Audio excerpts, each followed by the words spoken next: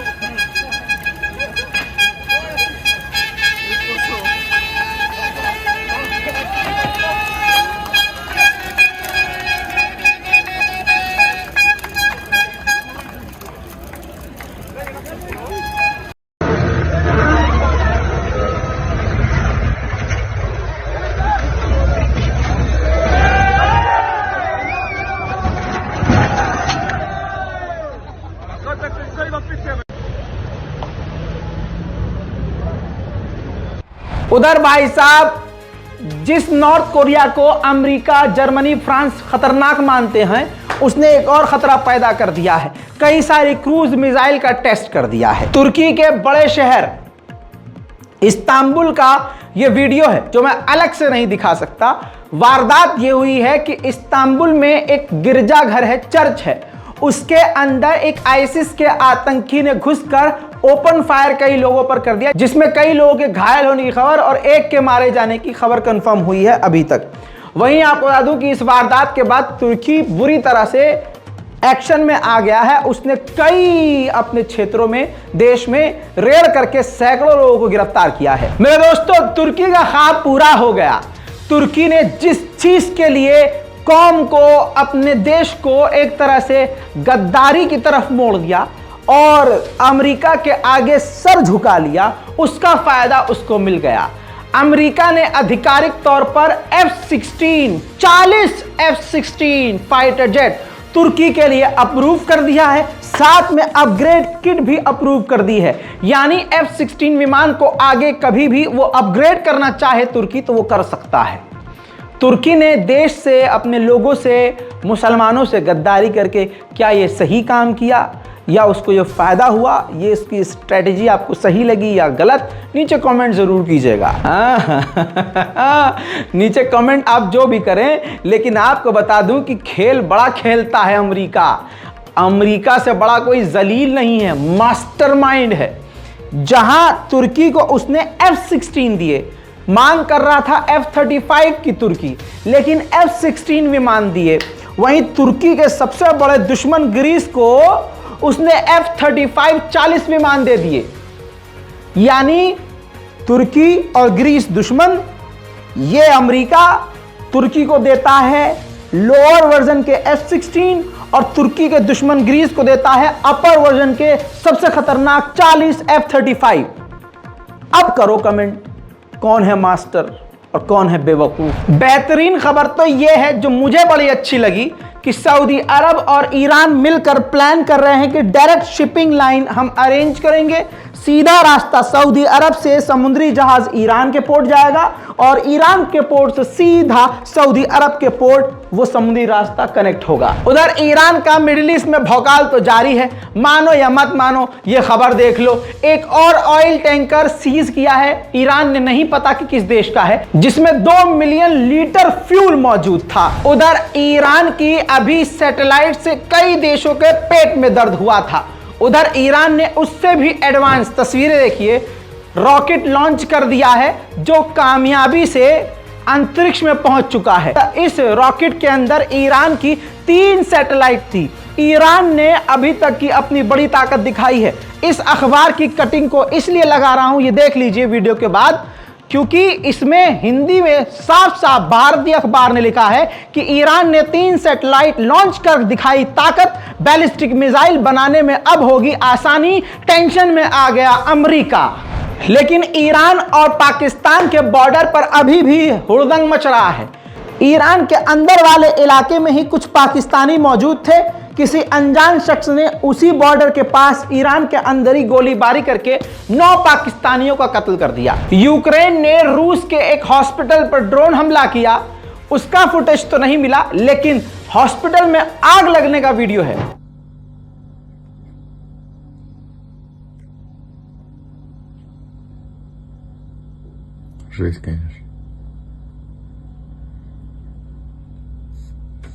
उधर यूक्रेन के राष्ट्रपति ज़ेलेंस्की ने कहा कि जर्मनी के चांसलर को खतरे का अंदाजा है, क्योंकि भाई वो तैयारी कर रहे हैं ना जंग की, जर्मनी तैयारी कर रहा है।